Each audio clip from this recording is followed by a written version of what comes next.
Welcome to Philosophy of Value Workshops number 3 of series 10. So today the question is, how are Leibniz and Hume's fork relevant to both science and consciousness? Reading from one of my works, The Pursuit of Value, chapter 6, section 3. In these workshops, I am proposing that subjectivity as consciousness is a starting point for a philosophy of life. That is, a philosophy of life based on an aspect of mind or consciousness that we call value. And that value provides a principle of the will to value, leading to a certain sufficiency of value. I give explanations and make arguments for this claim elsewhere. On the question of moral value, David Hume is well known for his critical is-ought distinction, as well as his critique of the idea of the self and of the unity of the self. Yet he has also had a great influence on science with the idea known as Hume's fork. This influenced our understanding of causality and deductive or inductive methodologies. Hume's fork is a radical distinction between relations of ideas and matters of fact. Relations of ideas are only known through reason and definition, like a triangle has three sides. And matters of fact are about the material world and require empirical evidence. Hume's fork between ideas and facts also leads to another distinction between a priori and a posteriori judgments. A priori judgments are made without reference to facts outside the context of that judgment, like 2 plus 2 equals 4. A posteriori judgments are contingent and are based on empirical observations and evidence. These include judgments like gravity exists and the earth circles the sun. For a few minutes I will be making several such distinctions. These are needed to understand modern philosophy, but not if you are only here for the general conclusions. I first need to note that empirical and a posteriori judgments can also be called synthetic. And one distinction that we'll be referring to later is the analytic synthetic distinction. Analytic statements are similar to Hume's relations of ideas. They depend on the meaning of words, not on empirical facts. But the a priori, a posteriori or synthetic distinction has implications for science that we will discuss shortly. Yet it also has interesting implications for theories of mind, ethics and value. That is, Descartes and Kant, for example, claim the existence of synthetic a priori knowledge about the world of actual existences through the mind or reason alone. Descartes claims that I think, therefore I am. Kant claims the validity of a universal ethic.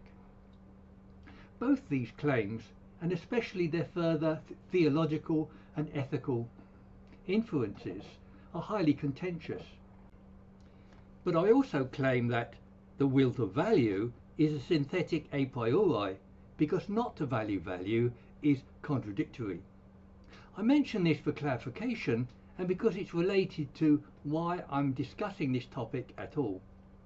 And also, in my view, for Hume's fork between ideas and facts also implies a further distinction or relation. That is, a relation with consciousness that Hume had to omit given his modular theory of mind. Yet this distinction and relation is exemplified in Karl Popper's idea of three worlds or realms. In this view, there are three species of existence: matter, mind and its abstract products. Different versions are held by Roger Penrose, Hubert Dreyfus and Merleau-Ponty. But these views about matter, mind or consciousness, and thought or abstraction are just part of my introduction. I note them in order to indicate the significance of Hume's fork to questions of consciousness and value, and their relation to thought and cognition that I haven't had yet time to explain here. The ostensible topic today is, however, the relation of Hume's fork to science as well as to consciousness. This can be discussed through both the concept of causality and the deductive-inductive distinction. On the inductive method, many observations are made in working towards general principles. The deductive method is the reverse, working from general principles to particulars. In practice, some combination of deductive and inductive methods are usually used. That is, except in logic and mathematics, where we can nearly always work from general first principles. So the nature of the subject matter should determine the kind of method that should be used. But the physicist David Deutsch rashly dismisses induction and empiricism in favour of a form of creative deduction. Based on the limitations of induction, he writes, since induction is false, empiricism must be as well. Conversely, Karl Popper gives us a falsifiability criterion that genuine science must be falsifiable. And Whitehead also reminds us that every philosophy and metaphysic will suffer a deposition. Hume similarly holds that scientific laws are contingent because they are discovered empirically and can be wrong. In this sense, scientific laws aren't immutable laws at all, but are provisional principles. Hume's point is that such principles are produced from numerous observations and experiments, and it doesn't matter how many observations are made, they are never complete or absolute. For example, prior to the Hubble telescope, it was thought that the expansion of the universe was slowing. Now, with the discovery of dark matter, we find that this expansion is speeding up. But this was a totally unexpected discovery, contrary to scientific orthodoxy. Moreover, the universe is taken to be held together by the forces of gravity, and it certainly is. But gravity is the description we have given to things that happen in a certain way for an uncountable number of times.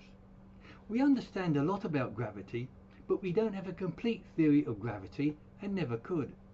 So if dark matter overtakes ordinary matter, gravity could end and the universe could fly apart. Not that this is probable or even remotely possible. The point is that we don't know and can't be certain. We can't be certain because empirical knowledge is obtained through observation and is contingent. And as A.J. Ayer and others agree, certainty is only found in the necessary relations of logic and mathematics. In his work on causality, the cement of the universe, John Mackey discusses Hume at length. Mackey disputes a recent critique of Hume that he confuses logic with psychology. But he does say that Hume's resort to psychology was premature. Mackey explains that Hume looked for a psychological explanation of a very puzzling idea of a necessary connection without having properly shown that kind of necessity in the mind really was the key element in our concept of causation, unquote. That is, the concept of causality is more complex and abstruse than we think. Yet before continuing, we should briefly discuss whether Hume's fork was anticipated by Leibniz's distinction. Leibniz made a distinction between truths of reason and truths of fact, very similar to Hume's distinction. That is, between truths which are necessary and can be known a priori and those which are contingent.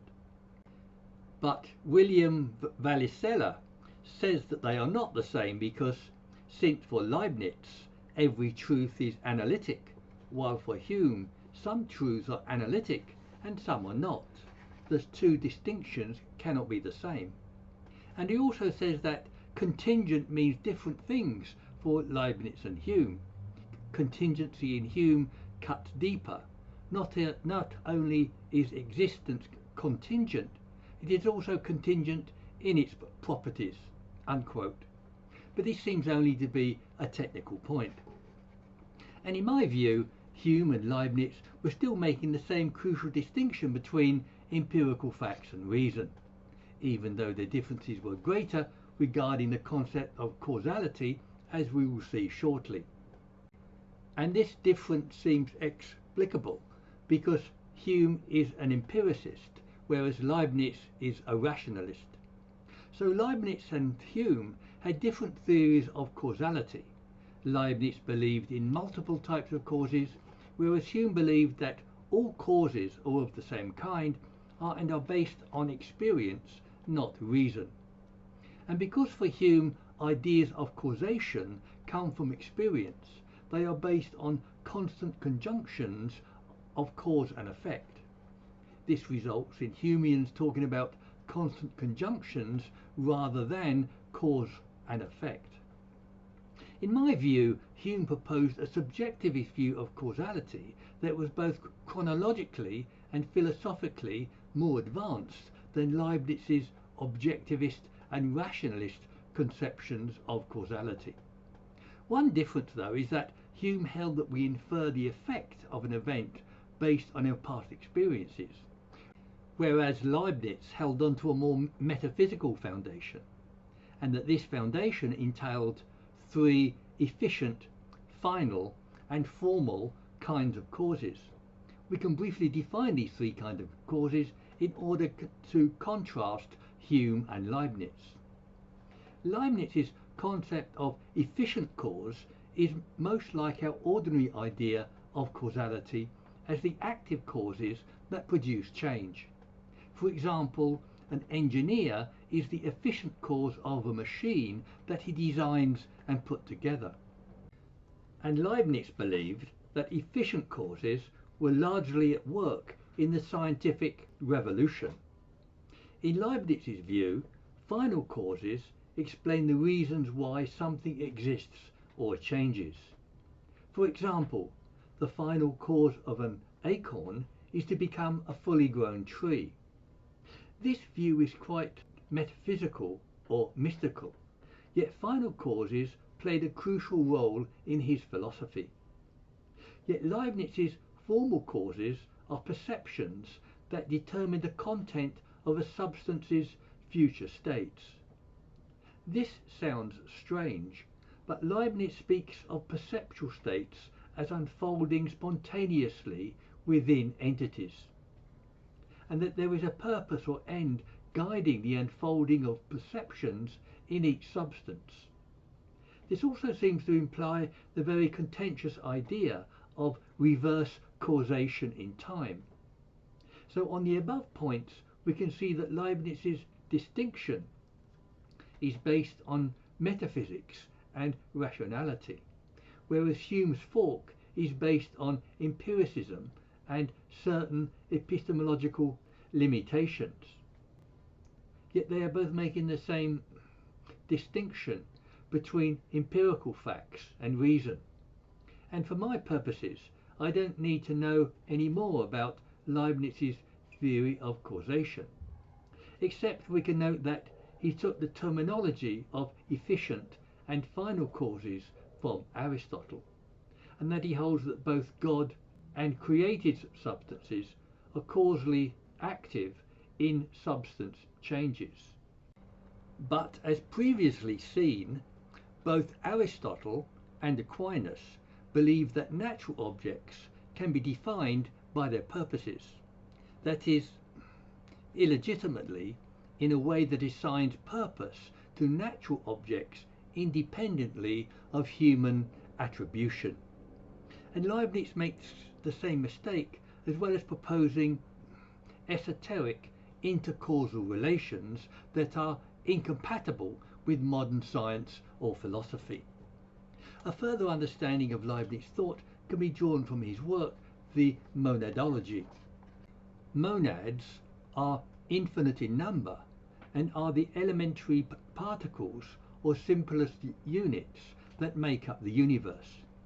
But G.E. Moore called Leibniz's multiplicity of monadic entities or categories an ontological slum.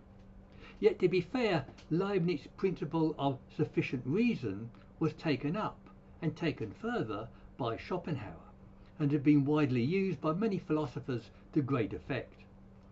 It is the principle that everything must have a sufficient reason, cause, or ground for existing. Yet after Leibniz, Hume's theory of causality seems very down to earth, but it is still revolutionary. It is revolutionary in its distinction between empirical facts and reason that he partly shares with Leibniz. And it is also revolutionary in how Hume gives causality a psychological and subjectivist foundation. In his own words, Hume tells us that relations of ideas can be discovered purely by thinking, with no need to attend to anything that actually exists anywhere in the universe. But matters of fact are not established in the same way, and we cannot have such strong grounds for thinking them true. And the contrary of every matter of fact is still possible because it doesn't imply a contradiction." Unquote. As noted, this promotes an inductive method of moving from particular observations to general principles. Conversely, the deductive method moves from general principles to particular facts about the world. We should consider which of these methods are suitable for different subject matters.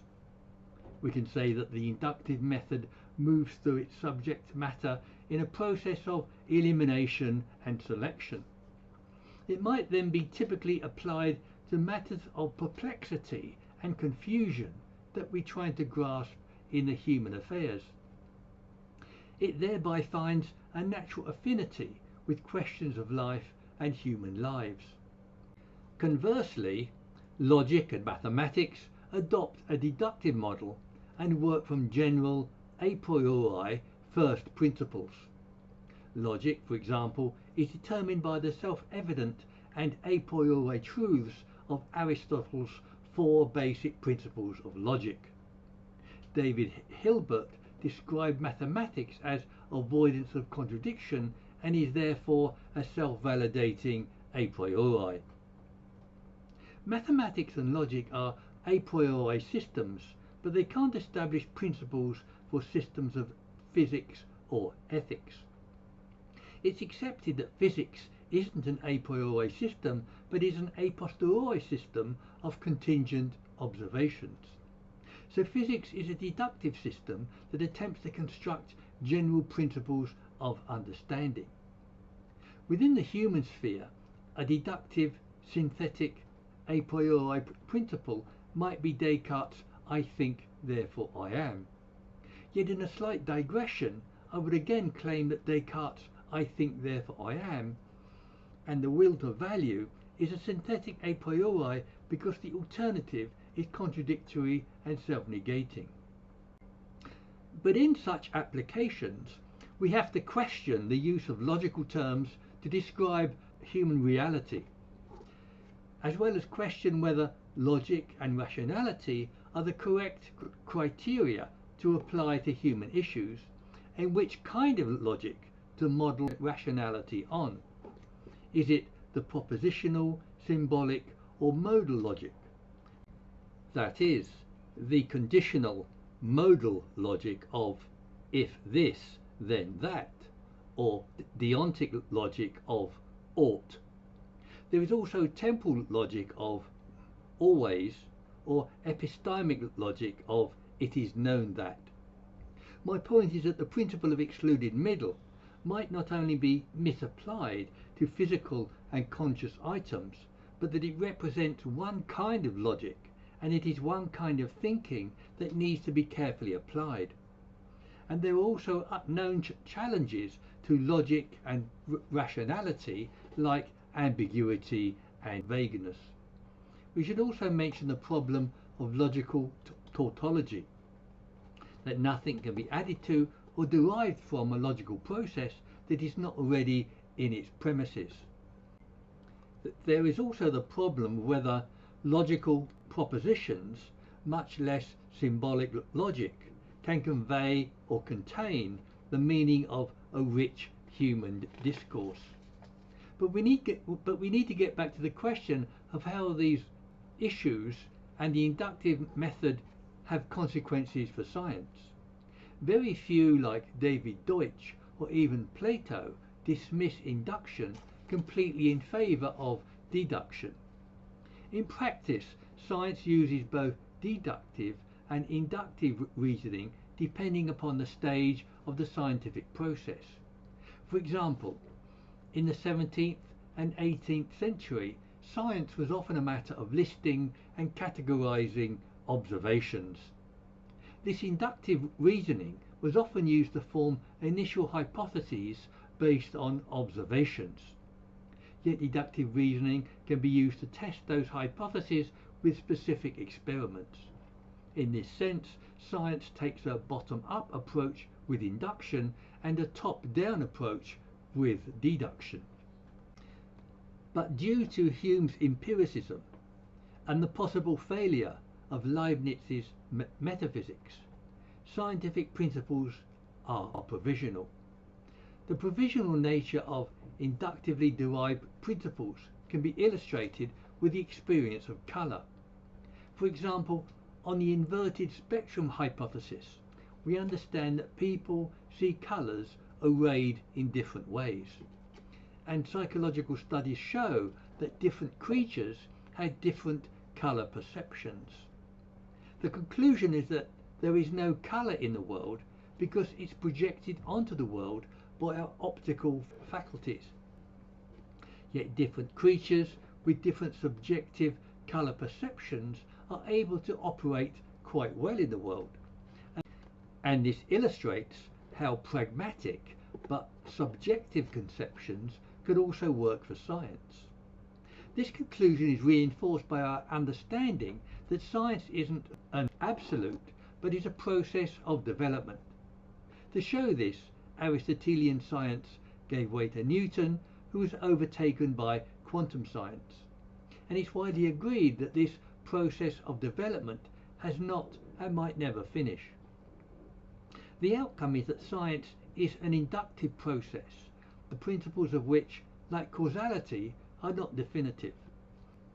Mackey describes this uncertainty in that it's possible that some or even all of the situations and sequences that we recognize as causal should have features which we have not fully recognized, or perhaps which we have not discovered at all, and which therefore are not built into the meaning of a causal language. Unquote.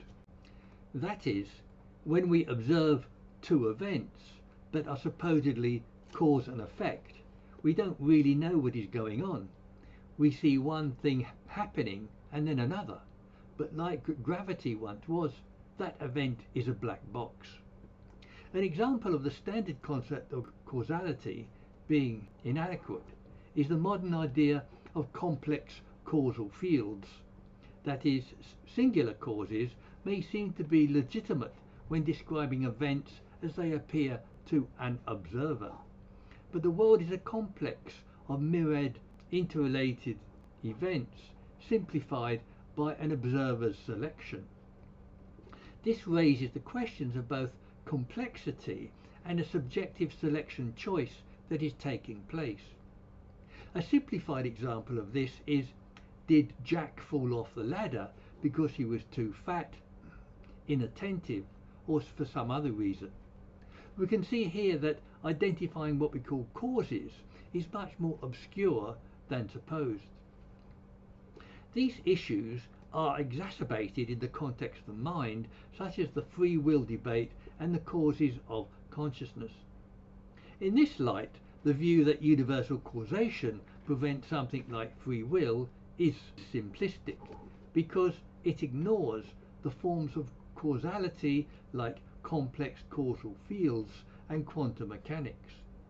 It overlooks the possibility of replacing causality with reasons for action, and it retains a simplistic notion of causality that is inadequate for mental events. Moreover, the holistic character of thought might not be captured by particular or holistic neural events. This is expressed in such theories as Donald Davidson's anomalous monism and David Wiggins' notion of cognitive underdetermination. The above considerations provide a critique of causality and a relation between both mental and physical objects. Hume enables us to break away from that relation as causality in order to consider other alternatives, such as complex causal fields, subjectively determined causal relations, and quantum mechanics. Uncaused quantum events and quantum entanglement add to those alternatives. These are alternative physical relations. Alternative mental relations are at the same time easier to find and more difficult to explain. In the context of the free will, even Aristotle replaced the idea of causality with reasons for action. Then there's Davidson's anomalous monism and Wiggins' cognitive underdetermination. And externalist theories of mind see the world as a necessary condition, but not as the cause of mind or consciousness. These are alternative kinds of relations to causality that evoke both an alternative description and a theory of mind. One alternative description to causality is that of presence to something, referenced by thinkers like Sartre, Samuel Alexander, Whitehead, and even Hume himself. Hume limited himself to distinguishing ideas as presence in fact or presence in power. As a mode of consciousness, Sartre defined knowledge or cognition as a presence to something. This is consistent with the widely accepted idea that consciousness is consciousness of something. Samuel Alexander's reference to presence referred to knowledge as compresence of a mind with an object. This was a metaphysical or even a mystical idea that involved direct realism with all those problems. So Alexander's compresence can only serve as an introductory or illustrative idea. Whitehead's slightly more respectable concept of prehension is the experiencing of past and present events. That is, every experience is constituted by relations to past events and a continuous flow throughout the universe. It helps to understand that Whitehead was a panpsychist, which finds consciousness in everything. This enables him to relate mental objects in the same way that physical objects relate. On this view, mental objects and physical objects relate internally and to each other in the same way. This means that, on this account, we could describe mental and physical relations in the same way, and a physical description of that relation could be the noted presence to something. But Whitehead proposes a dubious and hypothetical system of relations that requires development and evidence. For this reason, Whitehead's prehension and his system of relations can be no more than another introductory idea.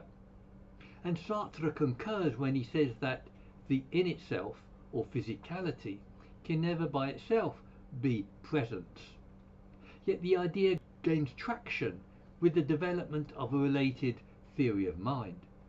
That is, given Hume's broader view of relations and a common description of relations as presence to something, then we can construct a complete interactionist account of mind from its very physical and neurological origins to its presence to the world as consciousness.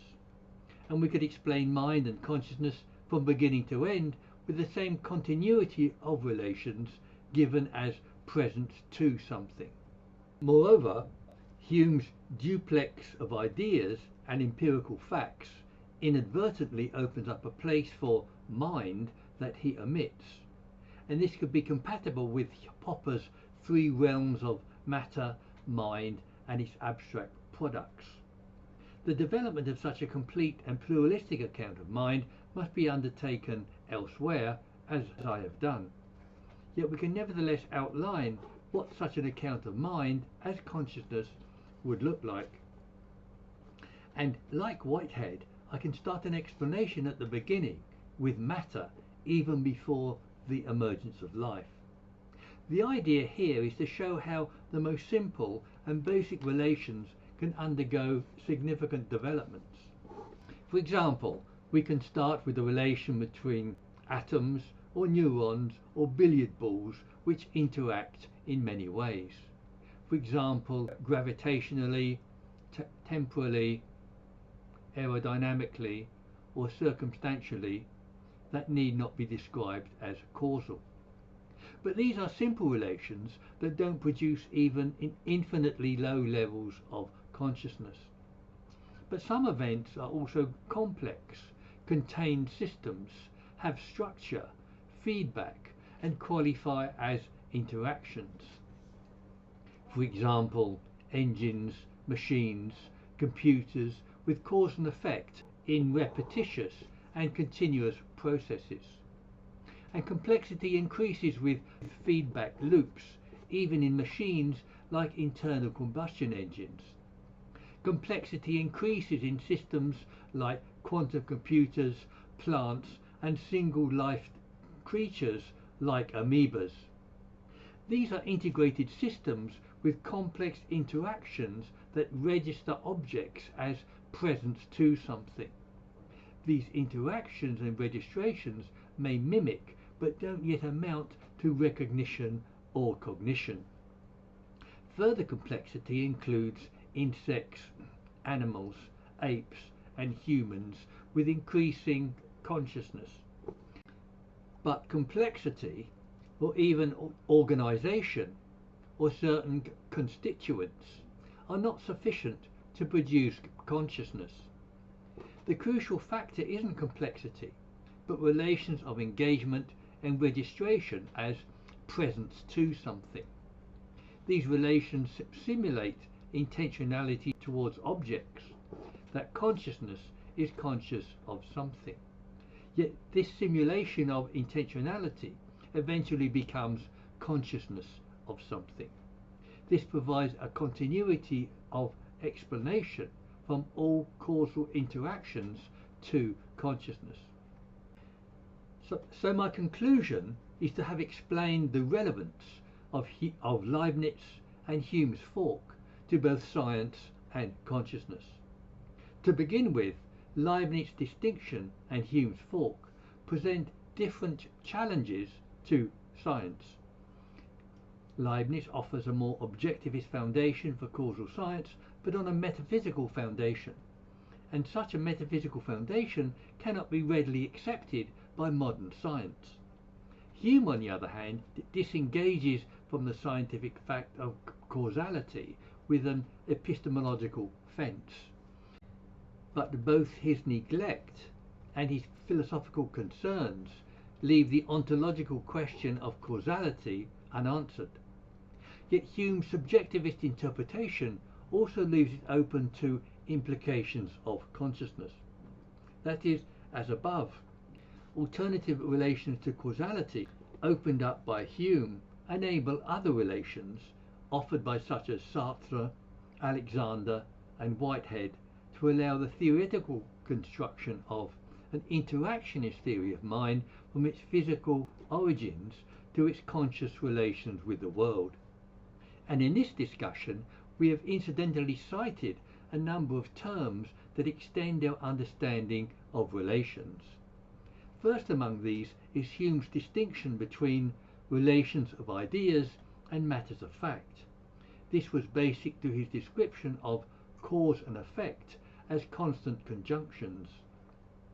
Hume's fork between ideas and facts also led to another distinction between a priori and a posteriori judgments, and that empirical a posteriori judgments can also be called synthetic, and that this leads to the analytic synthetic distinction and certain claims about knowledge, namely Descartes and Kant, for example, claim the existence of synthetic a priori knowledge. That is, we can actually know about the world and about ethics. I also ventured the will to value as a synthetic a priori, but I make this argument elsewhere. So let me have your comments and criticisms at the meeting or on websites like Zoom or meetup.com.